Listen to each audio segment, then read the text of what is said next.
रहीम अस्सलाम वालेकुम एवरीवन। उम्मीद है कि आप सब खैरियत से होंगे। आज की वीडियो का टॉपिक है इंटोनेशन इन इंग्लिश लैंग्वेज।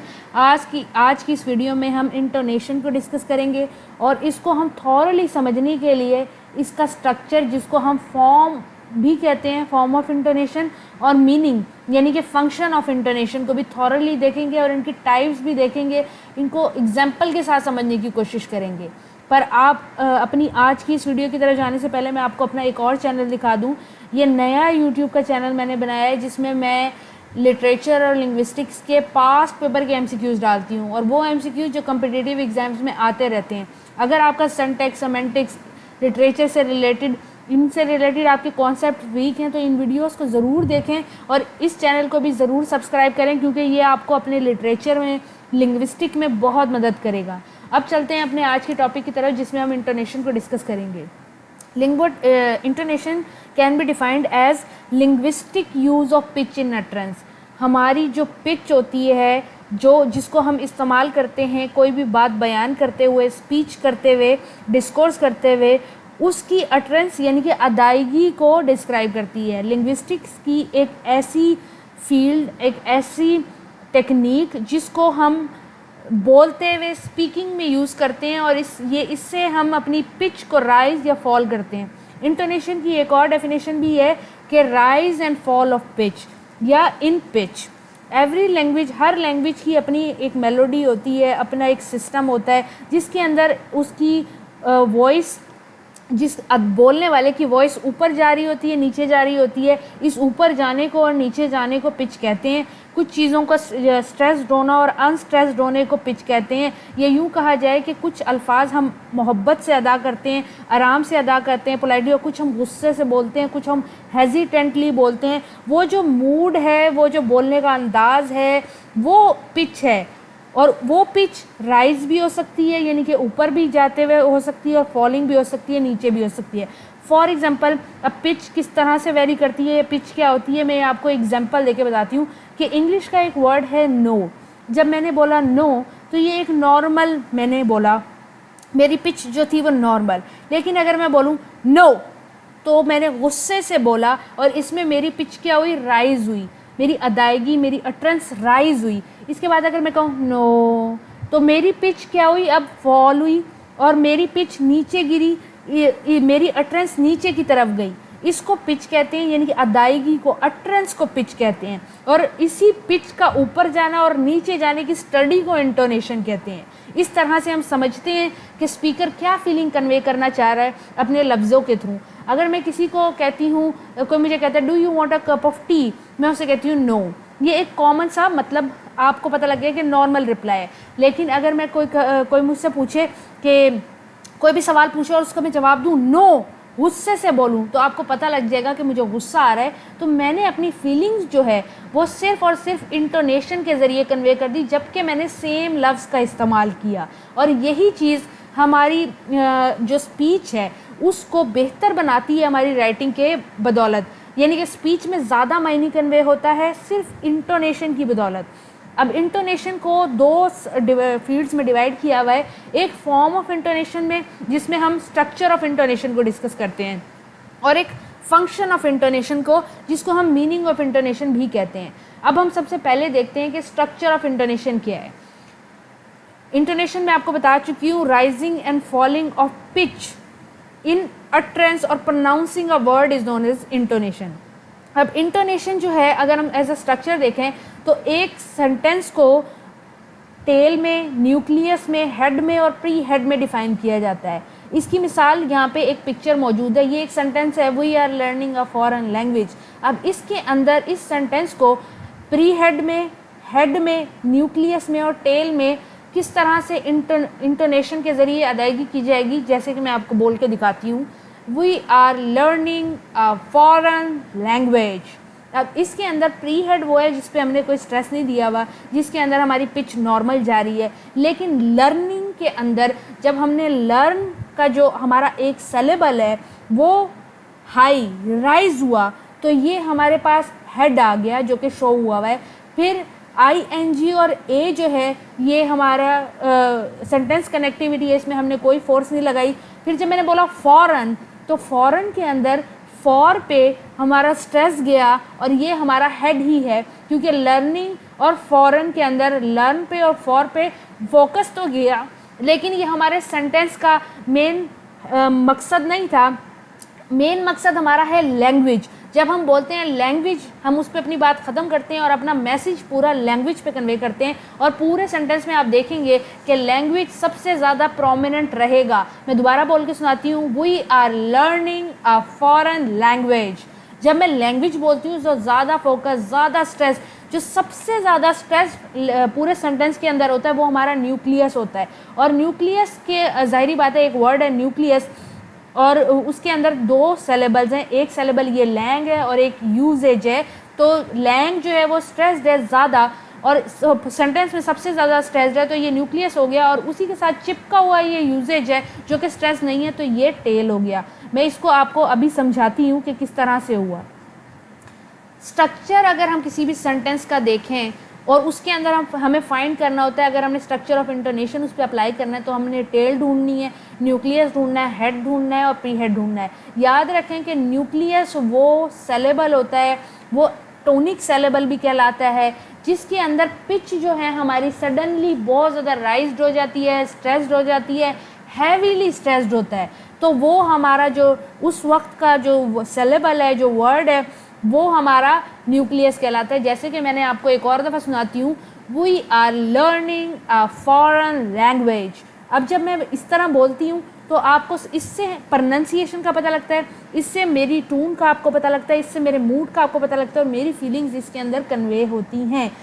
उम्मीद है कि आपको ये समझ आ गया होगा। अगर स्टिल कोई क्वेश्चन है तो आप पूछ सकते हैं। इसकी एग्जाम, अच्छा जी, स्ट्रक्चर ऑफ इंटोनेशन जो है वो 4 तरह की टून्स में डिवाइडेड है। ये यूँ कहा जाए कि स्ट्रक्चर ऑफ इंटोनेशन के अंदर हमने टेल, न्यूक्लियस, हेड और प्री हेड जैसे कंपोनेंट्स या ग्रुप को जब फाइंड कर लें तो उसके अंदर हम फाइंड करते हैं सेंटेंस की टून। अक्सर कहते हैं कि पोइट जो है इस पोइम के अंदर कोई टून यूज़ कर रहा है, बताएं कौन सी।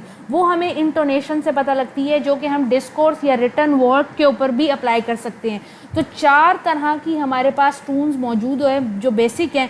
सबसे पहले फॉलिंग टून, उसके बाद राइजिंग टून, फिर फॉल राइज टून और फिर राइज फॉल टून।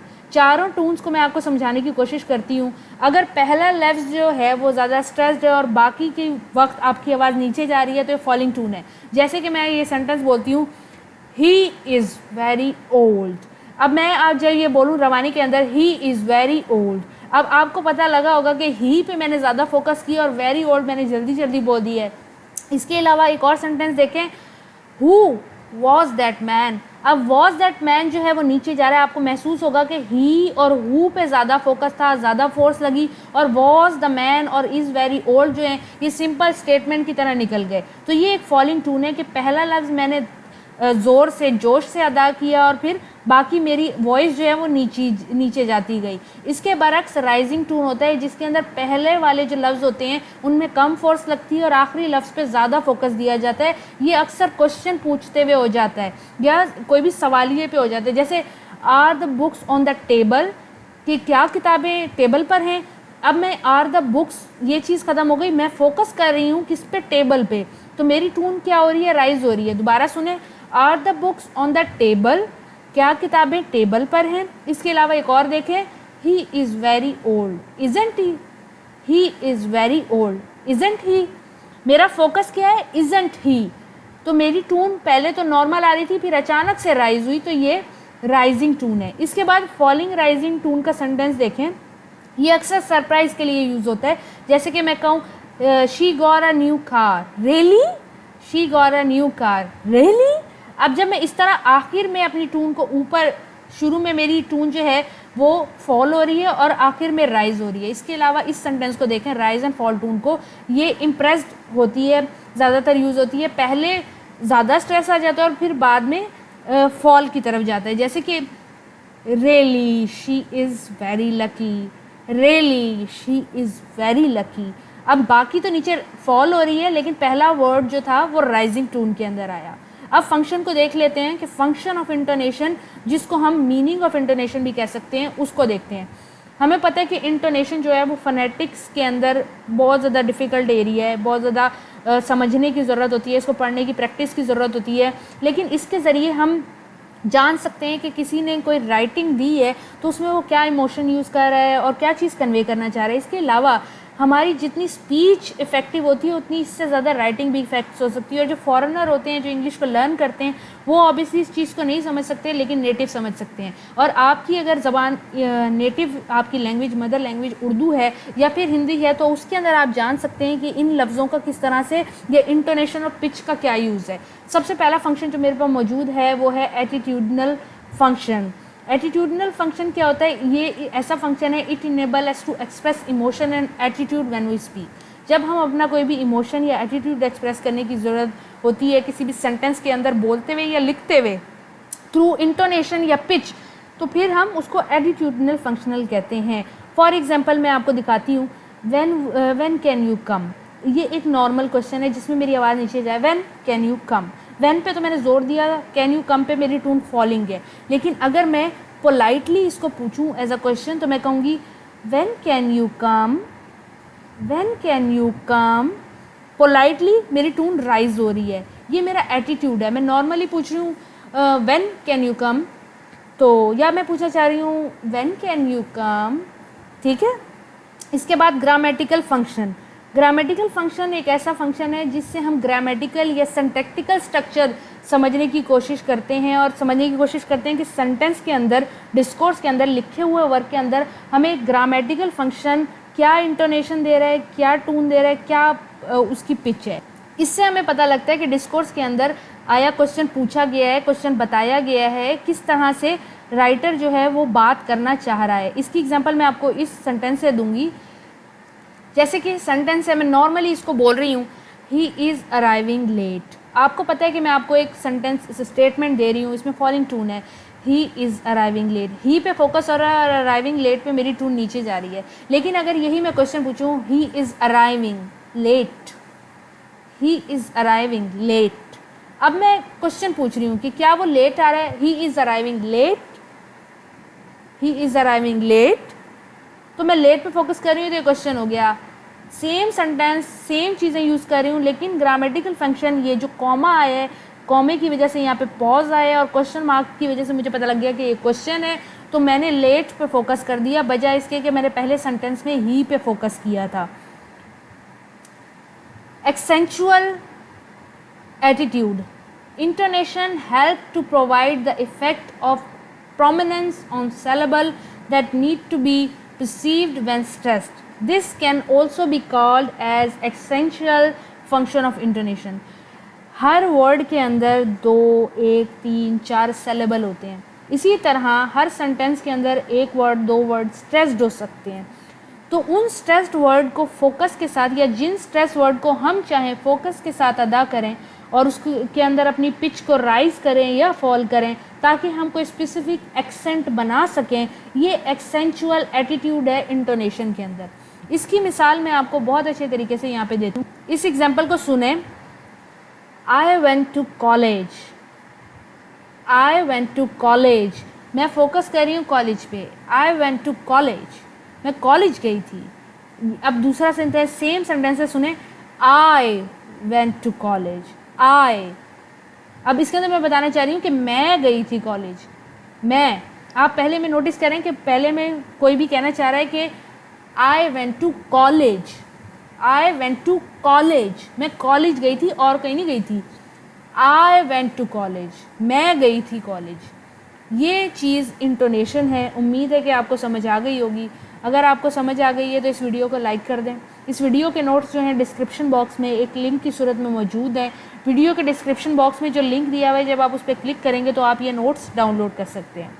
अब अगली वीडियो तक के लिए अपना ख्याल रखें। अल्लाह हाफ़िज़।